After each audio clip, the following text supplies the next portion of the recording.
So, the conceit for this episode may feel a little bit strange to you all, but allow me to explain, if you will. I like reading. It's as simple as that. I also happen to like the Tampa Bay Buccaneers. So, naturally, my head decided to think of ways to combine those two things. And then I just decided, well, what if I just combine those two things? In college, one of my favorite types of papers that I always ended up doing, at least one time per semester, depending on the class, was basically combining two things that don't seem to relate to each other on the surface. I did that a lot, especially with books. I connected certain books with certain subjects that don't seem to relate to each other, but I find a way to connect the two in a way that made sense and was fun for me to explore and write. So that's kind of the energy I'm doing here, where I'm taking a book that I recently read and relating it to the Tampa Bay Buccaneers. I'm gonna be honest, I don't know how this is gonna be received. The article that I published on Canon Crunch seemed to do pretty well, but again, like this sort of novelty, I don't know if it's gonna work because I don't see many people doing it, and nor do I expect to because it's kind of a strange idea, but I still want to try, and I'm gonna stop tearing and get on with the main subject of the video, which is Lost Boy. And before you ask, no, this is not the 2009 song, although I will admit that song did get stuck in my head again because of the title. I am referring to the 2015 novel Lost Boy by Christina Henry. Now, if you aren't aware of what this novel is, it's more or less a sort of realistic interpretation of the original Peter Pan story. Now, Peter Pan originated back in the 1910s, I think it was 1911. It came from a short story by J.M. Barrie, and I'm gonna admit, I didn't know much about it. Hell, I haven't even seen the movie in forever, so I kind of went into this with an open mind. I didn't even know that this came from a story written in the 1910s. I thought it was more of a Grimm's brother fairy tale. Like, that's why I thought it originated. Because the novel reads like a Grimm's fairy tale in a way. It's very dark, and those Disney movies, those old ones, are all based off of old Grimm's fairy tales, and they kind of always line them up and change it so that it's more suitable for a younger audience or for families. And I thought that's what was happening here, but no, this is, as far as I'm aware, the first time that Peter Pan is portrayed in this manner. Now, he's not exactly always been shown in the best light. He's always been kind of a haughty, sort of arrogant child, but it was done in a way that was more endearing, I guess you would put it. It wasn't done in a way that made him out to be a sociopath. Now, the original portrayal of the character does kind of have some of those elements, although it's very much not intended, at least based off of what I've seen. I haven't actually read the short story yet, so this is coming from other people who have said stuff about it and have read it, so take it with a grain of salt. I'm not 100% familiar with the original source material, so again, if you want to learn more, maybe just read it for yourself. I'm not sure if you can find it anywhere or not. Either way, despite Peter Pan in the past having these sort of arrogant characteristics, has never been portrayed as the outright villain, but Christina Henry does portray him in that way. He basically kidnaps children to use as playthings and doesn't care about their lives. He's almost a cult leader in a way. In fact, no, he is straight up a cult leader because he expects to be the center of attention. He doesn't like it when the other Lost Boys are not paying attention to him and doing something that he doesn't like, and he more or less expects them to drop everything so that they can do what he wants. And again, he has no regard for their lives or their safety. But that brings us to Jamie, who in this story becomes Captain Hook. That's not a spoiler for the record. The book's jacket makes it pretty obvious that Jamie is in fact Captain Hook. I'm going to try to shy away from spoilers, however I will probably end up touching upon some things that relate to the plot of this novel, so if you don't want that to be spoiled, I would suggest reading it or just stopping the video here. But at any rate, Jamie is Captain Hook, but right now he's more or less the parental figure for all the Lost Boys that Peter Pan kidnaps from the other place, aka reality. And even though Jamie starts off as being in love with Peter Pan, he was actually the first child that Peter Pan ever took to Neverland, he slowly starts to realize over the course of the story that Peter Pan just doesn't care about any of them and has been hiding a lot of the bad secrets about Neverland. Peter in this story cares about one thing and one thing only, himself. Again, he doesn't see any of the Lost Boys as real people or as things to care about. He cares about them in the same way that a child cares about their stuffed animals, in that he wants to play with them and nothing else, which, when you take that attitude with a human being, is very obviously problematic, to say the least. Now, normally I'm not the biggest fan of this sort of idea because I find the idea of just taking an existing property but making it darker and more realistic to be really lame and dumb, for lack of better terms, because they don't usually do anything interesting with it. They just make it darker and expect people to like it for that reason and that reason only. However, I do think that Lost Boy is pretty well written, and the concept works here because Peter Pan on the surface is an inherently creepy sort of idea. It is, after all, about somebody kidnapping children to bring them to an island away from their parents and having them fight pirates and otherwise exist on this foreign land with no supervision. It is creepy when you look at it in that way.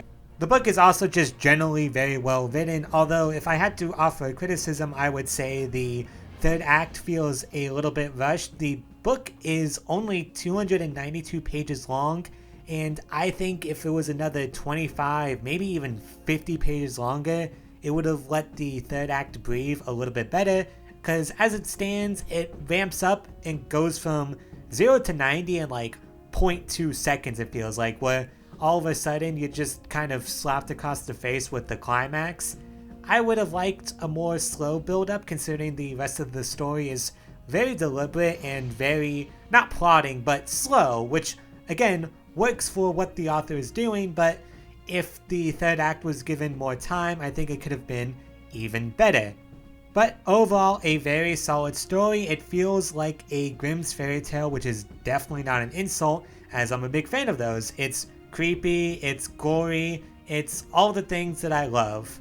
But I'm sure you're now all wondering, how does this relate to the Buccaneers? Well, there's a few different ways. One, they both have pirates. That's a connection, right? They're both pirate themed, so there's that. I would also say that there's a joke to be made that Levante David could be counted as a Lost Boy, considering that he never ages, although I'm not sure if that works anymore because last season he did kind of age a little bit. But if I keep going in that track, I think Bucs fans would have me drawn and quartered, so I'm just going to leave it at that comment. What I really wanted to talk about is the idea of false villains, and at this point, if you haven't already read the book, I would highly recommend you do that now, because this is very much a spoiler. Jamie becomes Captain Hook, that much is very well known, and it's not hidden from the reader. However, the way that it becomes Captain Hook is because of Peter. Basically, Peter Pan becomes very upset with Jamie that he essentially betrayed him, and Jamie has shown throughout the book to have anger issues, and eventually he stabs Peter. But that doesn't kill him because Peter Pan is not a human in this novel. Although I'm not sure if he's supposed to be human in other interpretations of the story, but either way, he's definitely not a human here. And because of Jamie trying to kill Peter, he curses Jamie and basically tells him that he will be forced to forever be a pirate and fight against Peter Pan. Basically, they're gonna play the rest of their lives at pirates and raiders. And to cement this, Peter Pan cuts off Jamie's hand. Now obviously that's a reference to the original character's design from the 50s Disney movie, but in this book, that's actually Jamie's move. Every single time he fights a pirate, he ends up cutting off their hand. So the fact that Peter turns it around on him and the surviving Lost Boys is honestly pretty satisfying. Well, not satisfying, but it's a pretty neat idea to execute it that way. And the end of the book establishes that Peter Pan portrays himself to be in a similar vein as the Disney character, like a charismatic but still arrogant boy that is ultimately good, when we know, because of the best of the story, is simply not true. Jamie has just essentially been trapped by Peter Pan and is doing everything in his power to kill him just so he can be free. Peter Pan is the villain, but he looks like the good guy because of what he's done and the fact that he is able to trap Jamie in this cycle. Obviously, there isn't anything quite as dramatic on the Buccaneers. However, when I say that there are false villains, what I mean is that there are certain players and people on the Buccaneers who have received blame for stuff that isn't always their fault. Now, you can look at it at a game-by-game basis. For example, the offense would sometimes take blame for losses when in reality the defense has been really bad. I think a good example of this is the playoffs against the Commanders, where some people blame the defense and ignore the fact that the offense had 2 turnovers, or you look at the people who blame the offense, ignoring the fact that the defense led up 10-minute drives on each and every Washington offensive possession. Or how some people would blame Antoine Winfield for a bad secondary, or how Jamel Dean was constantly blamed for the bad secondary. Or even Todd Bowles getting blamed when his players sometimes would just fuck up, and that happens, but he would still receive the blame for it.